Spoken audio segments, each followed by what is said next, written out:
You read the thumbnail. Let's do this. Art, fantastic. I love this stuff. Bloodlust, first general feat. You can increase your strength, dexterity, or constitution by 1 to a maximum of 20. Powerful recovery. When you roll a hit point die to regain hit points, you can treat any roll of a 1 or 2 as a 3. Interesting. They're starting to apply more of this kind of same mechanic that you get on great weapon fighting to other mechanics in the game, which, okay. Probably a good thing, I think, for hit point die recovery. I mean, you don't spend them a lot. But when you do, it really sucks if you roll like a 1 on that d12 or a 1 on that d10. So nice. Uh, I don't know. A reroll would be better, I think. I don't know. It just doesn't feel super great, but it synergizes with some of the other feats here. So if you combine some of these, there's a little synergy. Sanguine Feast. Once per turn, when you hit a bloodied creature that isn't a construct or undead with an attack roll, you can expend a hit point die, roll it, and regain a number of hit points equal to the number rolled plus your Constitution modifier. You can use this feature a number of times equal to your proficiency bonus, and you regain all expended uses when you finish a long rest. Two things. One, it's any attack roll. It could be a spell attack, a melee attack, a ranged attack, or an unarmed strike. So any of those work, okay? So you can shoot somebody with a bow from 600 feet away, drain their blood. Now, the flavor of the damp here actually is it's not necessarily just blood. It could be psychic energy or dream energy or different things like that. So, you're draining them at range. So it doesn't have to be flavored as blood. So I think that works fine, although the fact that it doesn't work on constructs or undead probably reinforces the idea that it is blood, and it is called Sanguine Feast, but flavor is free, I guess. This is decently strong. The other, decently powerful. I don't want to imply that it is powerful. It's like okay. This is like if you're looking for better survivability, this is maybe a B ranked survivability feat. And totally unnecessary to put a limitation on Sanguine Feast, guys. Like you're limited on your number of hit dice anyway, and you're expending those to do this. Don't put another limitation resource that the player has to track every time they're going to use this, right? And I don't think if you just took that proficiency bonus limit off the number of uses, I don't think this would even, I think it'd still be a B. Like this is not strong. It's okay. Yeah, not bad. Bomber, this one, interesting. Okay, so you can increase your dexterity score only to a maximum of 20. Farlobber, when you use the attack action to throw a vial or flask, you can target an object or creature you can see within 40 feet of yourself. Interesting. Long shots. Attacking at long range doesn't impose a disadvantage on your attack rolls with thrown weapons. So that's partial feature right out of the sharpshooter feat. Sharpshooter applies to any ranged weapons. I get confused. Sharpshooter, like it has 3 features. 2 of them apply to any weapon. Sorry, to only ranged weapons, and 1 applies to any weapon. I forget which one it is. Anyway, this is basically a copy of one of those features, which doesn't feel right. Because if you're going to be some sort of like specialized ranged attacker, you would get sharpshooter anyway, and then it's just going to feel bad that one of your features you got from this is completely redundant with one of the features you're taking from sharpshooter, just so you can remove cover. But there is a bomb in the Dungeon Master's Guide. If you want to take bomber, definitely ask your DM if you can use bombs. Now, strangely, bombs do not benefit in any way from this feat. It's called bomber. Guys, what happened here? Designers. They should have taken off long shots off of this and said add your proficiency bonus or your dexterity modifier to the damage. The very least. Probably both. I would have said dex modifier and your proficiency bonus. Add both of those to the damage, because all of the thrown flasks type weapons and even the bomb, it's not like the bomb costs 100 gold pieces. So you're throwing 100 gold pieces every time you use this. And this 3d6 damage, which is nice in tier 1, but by tier 2 it feels weak for 100 gold pieces. So just having an extra, 5 to 11 scaling damage would have been better. I mean, a lot better. I don't know if that's enough. Maybe you should add your character level. Jeez. I don't know. Something more. Long shots was the wrong thing here, guys. An acid flask. Okay, you've got acid flask and the alchemist flask that are both thrown damage dealing items. And the only benefit they're getting from this, because there is no range on the bombs. There's no range. So there's no long range, short range on bombs or acid or the alchemist flask. But the acid flask has a limited range of 20 feet. There's no long or short range. It's just 20 feet. And this this feat increases the range of the acid and flask and alchemist flask from 20 to 40, so they benefit, but the bomb does not benefit at all, or I'm missing something here. And there's the alchemist fire, right? 20-foot range. So, and the damage of both of these is pretty disappointing as it is, and they're kind of expensive. So both of these needed like a damage boost as well. That's, hey guys, errata this real quick. It's a digital download only, just like boop, just real fast, just boom. Nobody will, I mean, I'll notice, and we'll all thank you for it. Errata this and take long shots off of this and add damage, like a bunch of damage. Okay, that scales, please. Cloying Mists. You can increase your intelligence, wisdom, or charisma by 1 to a maximum of 20. Arise Fog. You gain the Fog Cloud spell. You can cast it once for free. You always have it prepared. You can cast it with your spell slots, which is interesting. There isn't any other way to gain access to the Fog Cloud through feats, right? It's not something you can get through Shadow Touched nor Fey Touched. And then you have a rider effect that you add to it. Grasping Mist. Whenever you cast Fog Cloud, non-magical flames in the spell's sphere are extinguished, and creatures other than you and your allies have their speed reduced by 5 while in the spell's sphere. Okay. That rider effect, I think, is pretty good. The 5 feet speed reduction is disappointing. Feels like it should have at least been 10, but it does stack with everything else, right? So if you start stacking multiple slowing effects, it is going to get you there, right? This is just another way that's going to get you closer to that minus 30, which starts reducing them to 0 movement. So that's nice. The extinguishing the flames depends on how your DM runs things, right? It could be very advantageous as it puts out torches and everything like that, especially if your party has like blind sight and the enemies do not, or true sight, something like that, because dark vision does not penetrate fog cloud. So that could be potentially very advantageous, especially if you build your party around it. And that's generally just true of the fog cloud spell. It is potentially very strong if you build your party around it, and it's not nearly as detrimental to your party as you might think. If none of you can see through it, well then you have advantage to attack them, and you have disadvantage to attack them because they can't see you, so you have advantage, and you can't see them, so you have disadvantage, and it cancels out. And that's just going to be true for everybody. So everybody will make straight rolls now. It's going to be forced straight rolls. Nobody has advantage on anything, and nobody has disadvantage on anything, which maybe that's the thing you want to do. If they have like pack tactics and you want to just counter pack tactics, do fog cloud, and now everybody's on the even playing field. If you have a rogue in the party, they might not like you. They're going to be pissed that they lost their advantage for their sneak attack. Is this as good as Fey Touched or Shadow Touched? It depends on what you're building for, right? This is, I would think, almost as good. I would say almost as good, but it really depends on what you're building for in your party and whether or not you already have access to Fog Cloud. Because once one person has Fog Cloud, you don't need more people with Fog Cloud. Delicious Pain. I can totally see Astarion saying that. Increase one ability score of your choice by 1 to a maximum of 20. Toughen Flesh. Immediately after you take bludgeoning, piercing, or slashing damage, you can take a reaction to gain resistance to bludgeoning, piercing, and slashing damage until the start of your next turn. Once you use this benefit, you can't use it again until you finish a short or long rest. The best part about this one is the fact that you can just choose any ability score. And frankly, if that's what you're going for, you should just get the +2 ASI. Like, the flavor on this one is great. The mechanics are terrible. What happened here? Even if they just said you could use this every round without limit, I'm still not sure it's great, because it doesn't apply to the attack that just hit you. It only applies to the attacks after that, and there's never a guarantee that you're even going to be hit again. So even then, it would still be like, do I use it or do I save my reaction for something else, right? Would it be better to save my reaction for shield because maybe you got hit, this was a crit, and you're like, well, I could use this to reduce that damage, or I could just save shield and raise my AC for the whole round. Yeah, if you gave this unlimited uses, it might be a B. If you're the tank, that would be a B ranked, maybe a B plus ranked feat for a tank, because you're trying to get hit all the time, and it's far more likely you're going to hit more than once per round. Not great, not even good, unfortunately. Lightbringer. Increase your intelligence, wisdom, or charisma by 1 to a maximum of 20. Sacred Magic. Sounds cool. You learn the light spell. You can cast it without material components. Great, I guess. If you already know the cantrip, you can choose a different cleric cantrip. Solar Luminance. When you cast light, you can have the light from the spell be sunlight.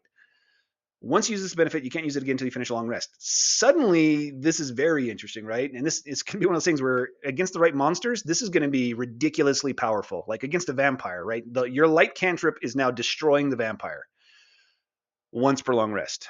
So if you're in Curse of Strahd, this is a great feat for that one thing right there. The fact that your light cantrip is now sunlight. Interesting. All right, Sun's Healing. As a bonus action, while within sunlight, could be your own sunlight from the cantrip, you can expend one of your hit point dice, roll a die, regain a number of hit points equal to the roll. No modifiers added. So same thing as a durable feat, but this one's restricted to once per short or long rest, which is a lot weaker than the durable feat. And the durable feat is not known as a good one. I mean, I recommend it, but not as your, for like tanks and frontliners, but like as your fourth feat, maybe your third feat, right?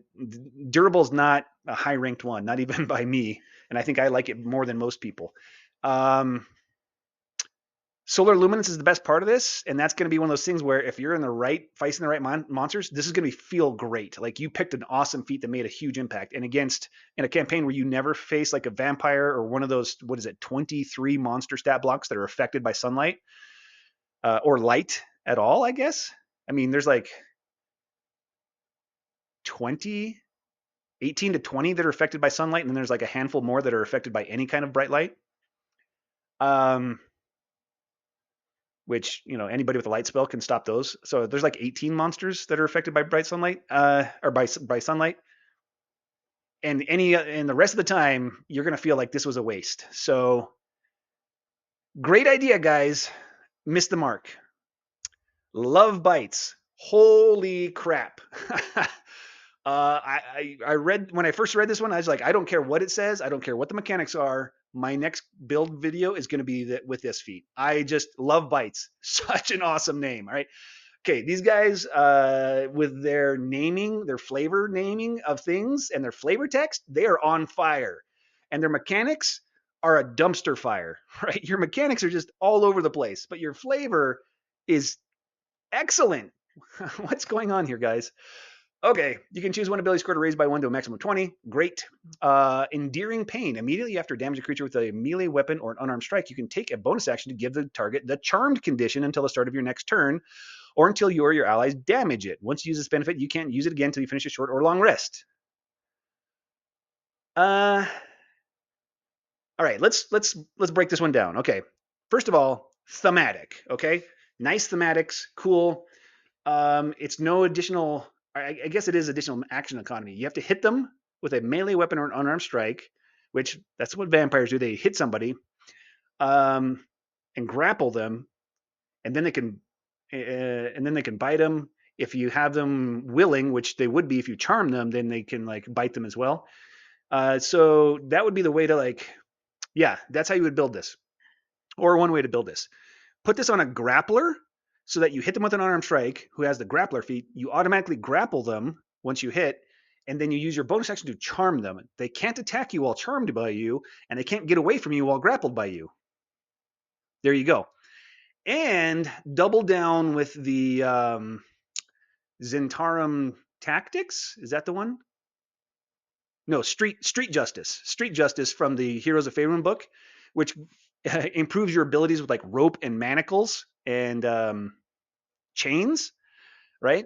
Because once they're charmed, you could use the influence action to make them willing, and then you can like bind them. It only lasts till the start of your next turn.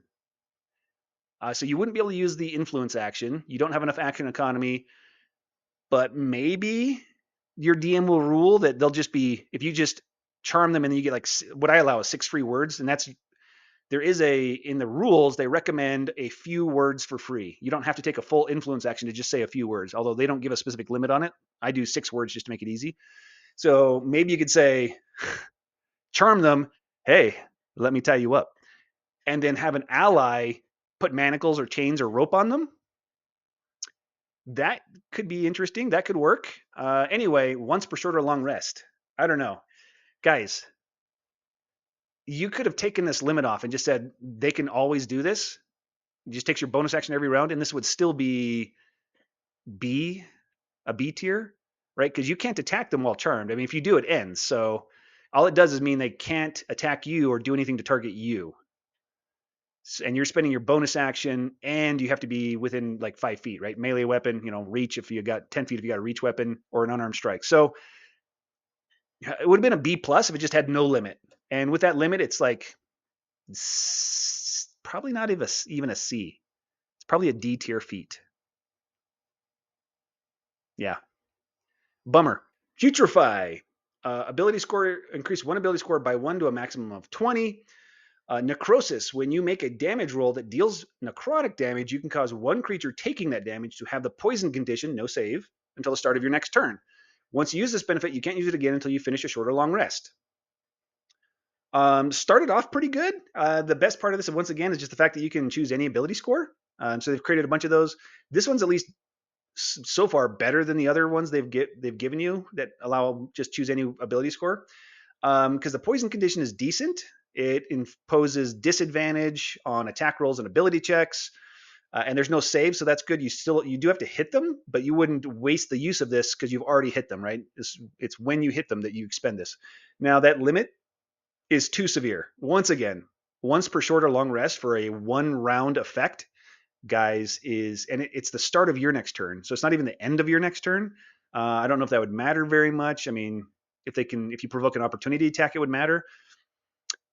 Again, yeah, there's probably needs some sort of limit. I would have made it like proficiency bonus times per short rest, at least proficiency bonus times per long rest, right? So 2 to 6 times per day, not once per short rest. This is too limited. Probably a C ranked feat.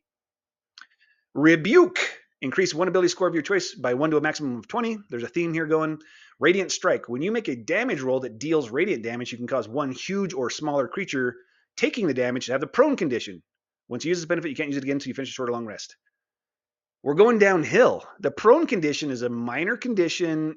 There's the topple weapon mastery that does it without limit. Like, I mean, the one thing that's better here, there's no saving throw, and the topple mastery has saving throw, but a fighter with topple can just be like banging them over and over again, making them make saving throw after saving throw after saving throw every round till the end of time, trying to topple them. And here we have once per short rest. So this is in the radiant. It doesn't boost your radiant damage.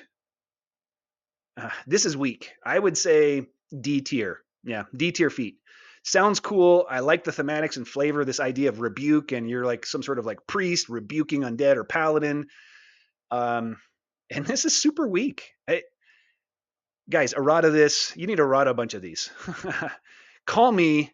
I'll sign an NDA, whatever you want. I will help you fix these mechanics for free. Let's errata them real fast, like tonight. Give me a call. Anybody from WotC watching. Guys, your players and DMs are going to be so disappointed with most of these.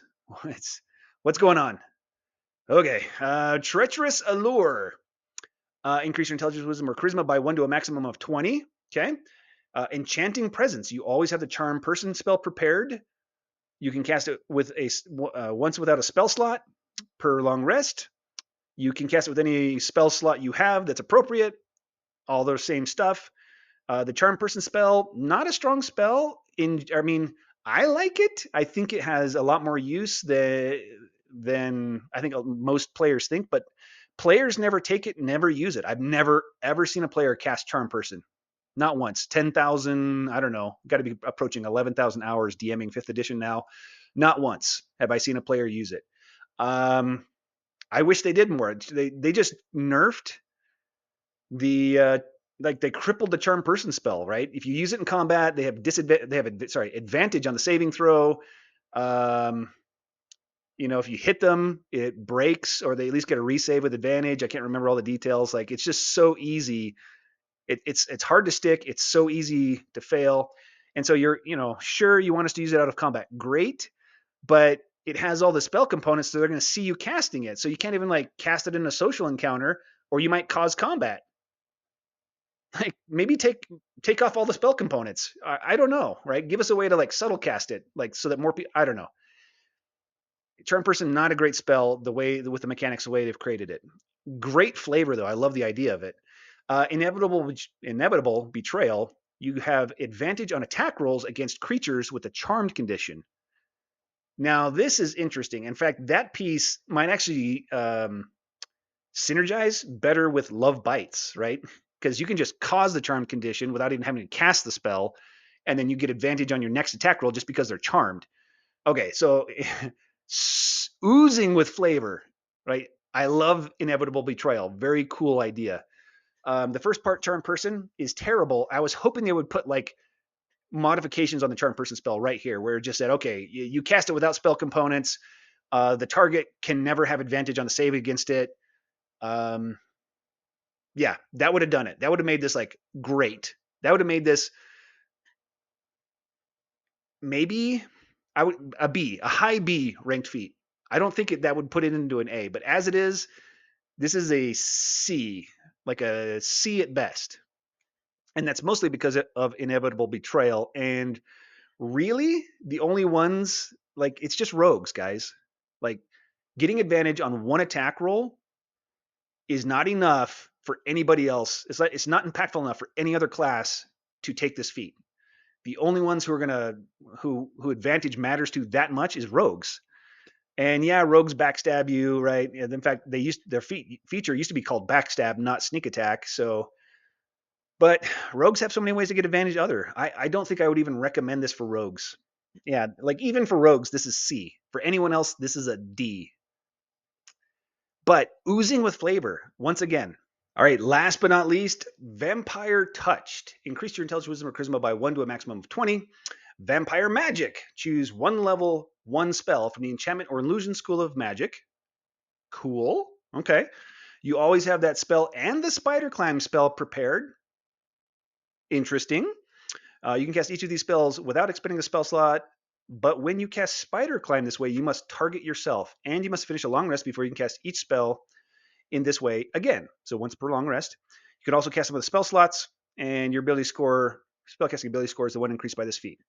So this is kind of like the equivalent of Fey Touch and Shadow Touch. You get a second level spell and a first level spell. There's a limitation on Spider Climb that it only applies to you, which makes sense because you're the vampire touched one.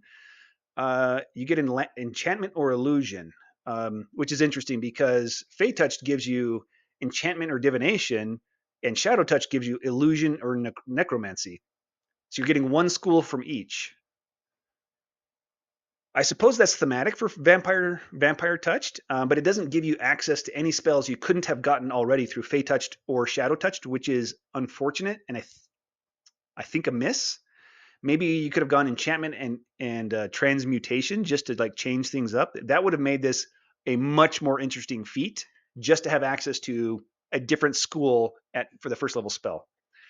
And I don't think any of the first level transmutation spells are like strong. I mean, they're not overly strong. You got a bunch of utility ones there. I mean, I think Fog Cloud. No, Fog Cloud is Conjuration. Yeah, so this wouldn't have stepped on the toes of your like what was that one? Cloying Mists. This wouldn't have stepped on that one's toes if you'd put transmutation in there. So that's what you should have done. Without that, I mean, Spider Climb is nice. And it still takes concentration, right? So how good is this one? Yeah, concentration. I mean, this is going to be great right at in tier 1 at level 4, maybe for a little bit into tier 3, but you're going to start getting like access to flying. There's the broom of flying. There's the boots, wings of flying.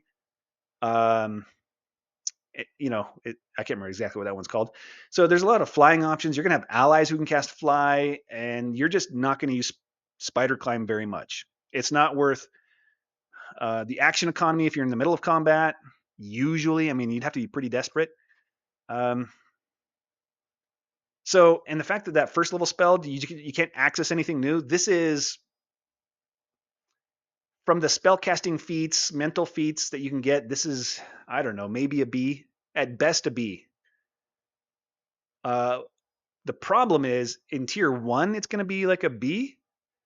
In tier 2, it's probably going to feel like a C. and then it just gets worse from there, right? You're going to be in tier 4, like, I can cast Spider Climb on myself, and like all of your allies are like, what? Like 60-foot flying speed with hover, and they're doing all these amazing. I'm transforming into a dragon, and I'm shape changing into a genie, and you're like, I can Spider Climb. Not great, not great, guys. Seriously though, you need some help with the mechanics balancing. Some of these things are great, so some are a little like overpowered. Most of these are disappointing, and probably most of these are going to be relegated to obscurity, and players are just never going to use them. They might try them once or twice and be like, oh, well, that was disappointing, and never again. That's what most of these are going to be, guys. And let's finish on an upbeat here. Quote from Astarion. Cultivate these delightful talents to drive your enemies to their knees, or your paramours. Huh? All right, a little better. I practiced that one a little more. Okay, there you go, DMs. That's all you need to do, and your players will love you. I mean, that level of voice acting. Okay, you don't have to be a professional. All right, thanks for watching. Catch you next time.